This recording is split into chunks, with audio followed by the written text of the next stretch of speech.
What is going on, guys? Welcome back to the R31 build. Yeah. Anyway, so today I was going to put the head on the block. That's what I was thinking about. Obviously, the head is very important because without the head, you would be blind, deaf, and dumb. So I was gonna just whack the head on the motor, in true Max fashion, just slap it on and go. But I sort of had a bit of a change of heart. If you remember when I pulled it down, I had that little bit of a dag on cylinder number 4 that I knew was going to be a hot spot. I just bashed that down with a ball peen hammer. Not bashed, just gently tapped it back down. Didn't have to grind it out, which is good, but while the head was upside down and having a good look at it, there's heaps of carbon build up on the exhaust valves. So I figure, again, I may as well put the engine together properly. It's a mighty RB30. I expect, if you do a good head, it can just come with me. You wouldn't much expect for much to go wrong with the head. So I've decided I'm going to do it properly. I'm going to pull the cam out, pull the valves out, lap them, put new valve stem seals in them. I'm hoping that I can just lap the valves and not have to regrind them, hoping they seal properly just lapped. Because I don't, they look pretty good, there's just heaps of carbon buildup, so they need to be cleaned up. So I'll lap them, put new valve stem seals in them, hopefully they seal really well. If I've got to cut them, not a massive deal, it just means I have to re-shim it, which is a pain in the ass, but it is what it is. The other thing is good, because if I pull that cam out, I might be able to determine whether it's actually a turbo cam or not. For those of you that sort of don't know, the difference between basically an aspirated cam and a turbo cam is your overlap duration. Obviously in a aspirated motor you sort of want a little bit of overlap. Often you need to get the duration that you need to make sort of decent bit of power.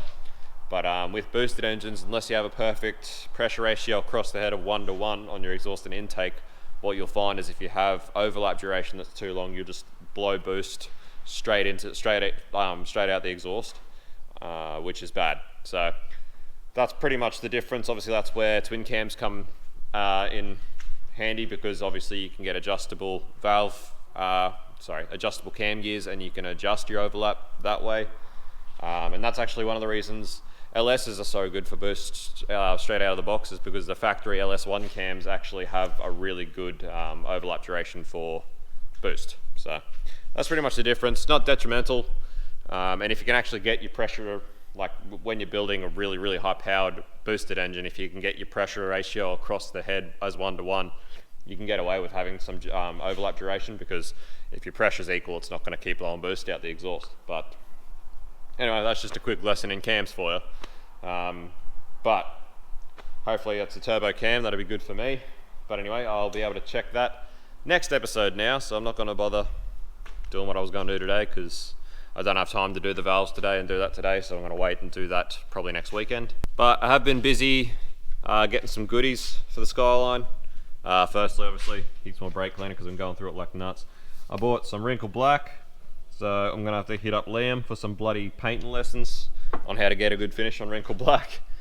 Basically, I think I've stated in an episode already, but I pretty much want to paint my intake runners, my intake manifold. I want to paint my compressor housing for my turbo, same way Liam has, all in Wrinkle Black.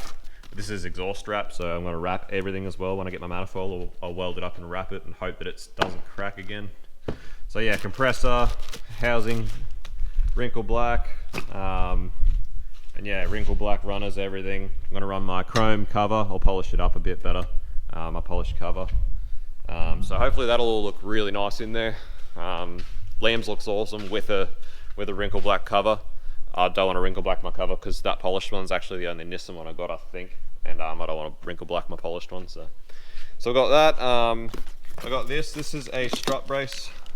As a lot of you 31 fans probably know that White Line did make a strut brace for an R31, which they've discontinued. You can't actually get them anymore. I sold mine off my wreck to a bloke whose Instagram handle is SilNeo9. He actually built a Neo RB25 DT Series 1 silhouette, which is awesome, so go check his build out. So I sold him mine when I sold my 31, but I've taken some measurements off my Sylvias that I've got here. The difference between the two inside bolts on the coil towers is the Sylvia is 40mm wider. So that's 40mm wider on the Sylvia than the 31. So I had a look around eBay. I found this was quite a relatively cheap strut brace. And as you can see here, there's heaps of room to actually move, re-drill and cut this to shorten it up. So basically 20mm each side at the most, and then obviously with the adjustment I'm sure it won't even be 20mm each side, that I'll have to move this, re-drill it and then cut it. So basically I'm hoping to make this work with a 31 just by modifying it. It was on eBay, it was $100. So nice and cheap, easy experiment. So we'll go through that when I finally get my car and I'm going to do that. So that way a lot of you 31 guys out there that want to run strut braces will have an avenue to do it with hopefully some pretty minor modifications. Alright, so as well as that, we've got here a solid steering bush. I just bought this off eBay. I can't remember what it was. I would have liked to get an actual GK Tech one, but GK Tech want to sting you so much for shipping. So, and I wasn't buying anything else from GK Tech at the time, so I just got one off eBay, just because it was more convenient for me. So these are new S13 ball joints for the lower control arms to go into my lower control arms that I bought. So as you guys know, I bought all that stuff down there and I only got one S13 lower control arm. I wanted to run S13 lower control arms, but a friend of mine was actually parting out an R33. So I bought some R33 lower control arms here. So obviously for those who don't know, the R33 lower control arms are the same length as S14, whereas S13 and R32 lower control arms are the same length. But they're different lengths to these. These are just a little bit wider. So I've actually got a little bit more LCA, which is good for lock. But S14 and S14 and R33 ball joints are a different taper. So you can, but you shouldn't use them with S13 knuckles.